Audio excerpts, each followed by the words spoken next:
আসসালামু আলাইকুম guys. So চলুন আজকে আপনাদের সাথে একটা মজার একটা বিষয় শেয়ার করি। সেটা হচ্ছে আমি ময়মনসিংহ বালুকা থেকে ট্রেনে উঠছিলাম এবং ট্রেনের টিকিটও কাটা ছিল। কিন্তু দুঃখের বিষয় হচ্ছে ট্রেনে এত পরিমাণ লোকের ভিড় যে কারণে আমি ট্রেনের পিছনের বগিতে আমি উঠতে পারি নাই। একটু সামনে আগানোর পরে ট্রেন মাস্টারের সাথে কনভিন্স করে আমি ট্রেনের একেবারে সামনে, অর্থাৎ যেখান থেকে ট্রেনটা পরিচালনা করা হয় সেই সামনে ইঞ্জিল বগিতে আমি অবস্থান করি। এবং এখানে আমার সাথে আরও প্রায় 7-8 জন লোক ছিল সামনে। যাই হোক, এই যে ডান সাইডের যে ট্রেন পরিচালক, ট্রেন মাস্টার, সে এখান থেকে ট্রেনটা পরিচালনা করে। আর মূলত আজকে আমার গন্তব্যটা হচ্ছে ভালুকা থেকে টঙ্গী, যেহেতু টঙ্গীতে আমার বাসা। সো ভালুকা থেকে আমি টঙ্গীতে যাব এবং যাবার মাঝ পথে পথে এরকম আমরা ট্রেন সিগন্যাল, অর্থাৎ একটাকে পাস দিচ্ছে আর একটা সিগন্যাল দিয়ে রাখছে। যেরকম আমাদের পাশের ট্রেনটা হচ্ছে পাস দিয়েছে, ও চলে যাচ্ছে, আমরা এখানে দাঁড়িয়ে আছি।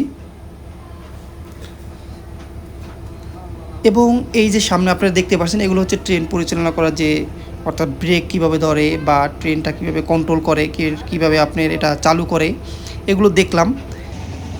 এবং আমাদের ট্রেন ছুটে চলছে, একেবারে সামনের বগি থেকে দেখছি।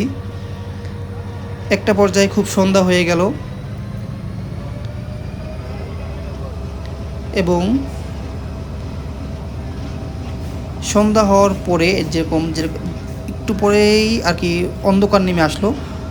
যখন অন্ধকার নেমে আসলো তখন আর কি ট্রেনের ভিউটা সত্যি মানে আমার কাছে ভালো লাগলে, কারণ চারকুলো অন্ধকার এবং ট্রেনের যে লাইটটা সোজাসুজি মারছে এবং খুব সরু এবং সম্পূর্ণ সোজা একটা রোড দেখা যায়। দেখেন কত সুন্দর। এটা হচ্ছে মেবি ভাওয়াল যে গাছ সেগুলো আর কি। এবং কিছু দূর যাওয়ার পরে আমাদের ট্রেনটা আবারও সেই সিগনালে পড়ে এবং আমি একটু ট্রেন থেকে নামলাম এবং অন্য একটা ট্রেন পাস দিচ্ছে।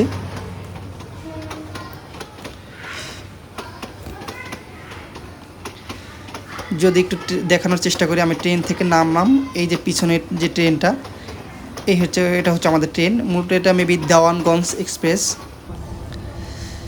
এবং উপর থেকে অনেকে উপরে ছাদে ভ্রমণ করে।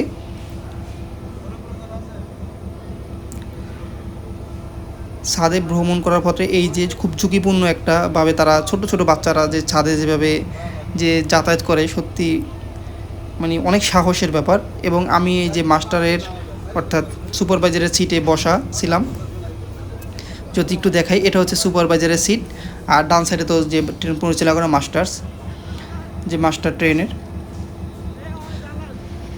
যাই হোক, জয়দেবপুর পার হয়ে আমরা কিন্তু অবশেষে আমি সেই আমার জায়গা, আমি টঙ্গীতে চলে আসলাম। এবং রাত প্রায় 9:30 বাজে এরকম।